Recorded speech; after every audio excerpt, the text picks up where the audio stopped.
And there's the fun definition. You all know what it is. It's a figure of speech involving the comparison of one thing with another thing of a different kind. And it's used to make a description more emphatic or vivid. And I gave you some good examples because you all know quick as a fox and all that. And I don't like those, so I think you can be very creative. So here's a good creative one. He swims like a dead fish. You got it? What does that mean? You immediately got the picture. That guy's going to drown if he touches water. You don't have to write these down. Lily's boyfriend appreciated her like an 8 might appreciate an algebra book. Don't write these down. What is that? I can't read these. She's got a face that can make an onion cry. Poor lady.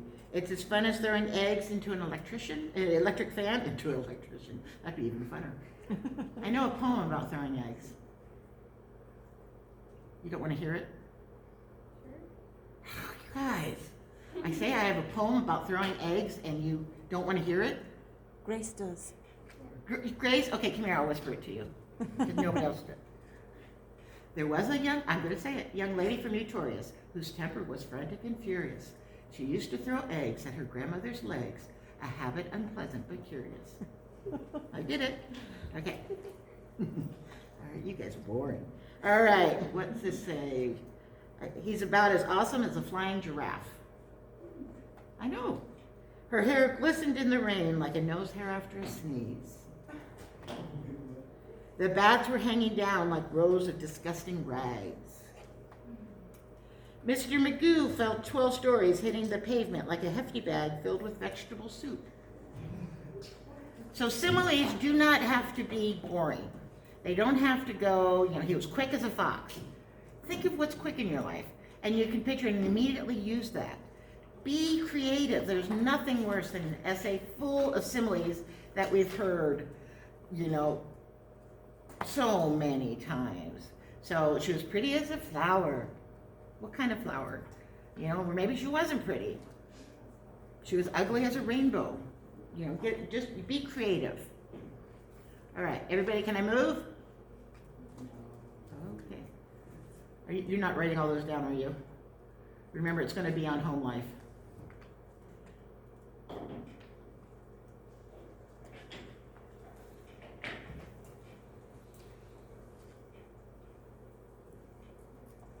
Can I go?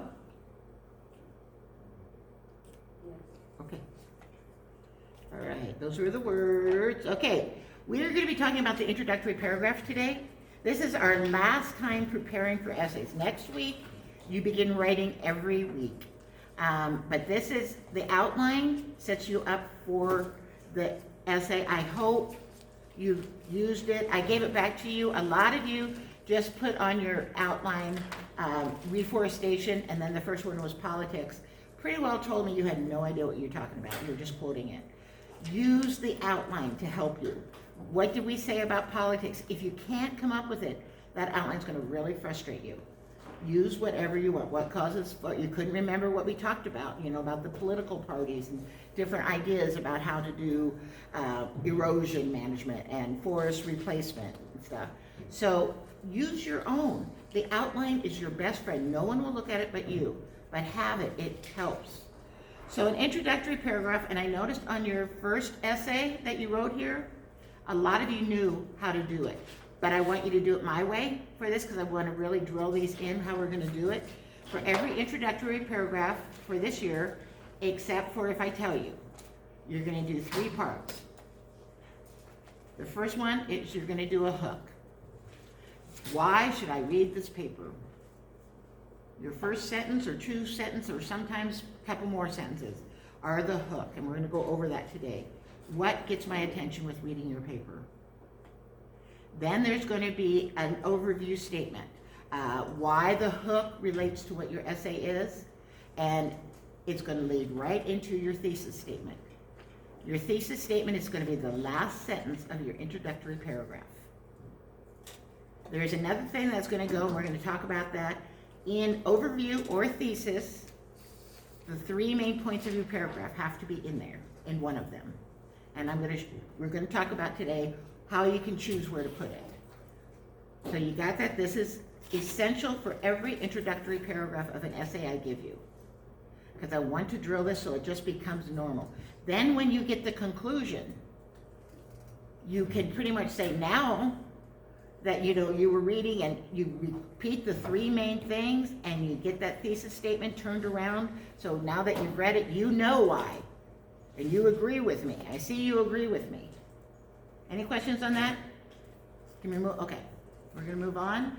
The introductory paragraph should be one of the two last paragraphs you write on your essay. Never begin an essay with an introductory, whether it's an SAT, ACT, or one I hand out here. Your outline should be pretty much blank on that introductory one. Because if you begin with it, I guarantee you're going to be erasing and erasing and erasing, and you're going to feel locked into what you're saying. It should be one of the last things you write. It's so much easier. You got to believe me on that.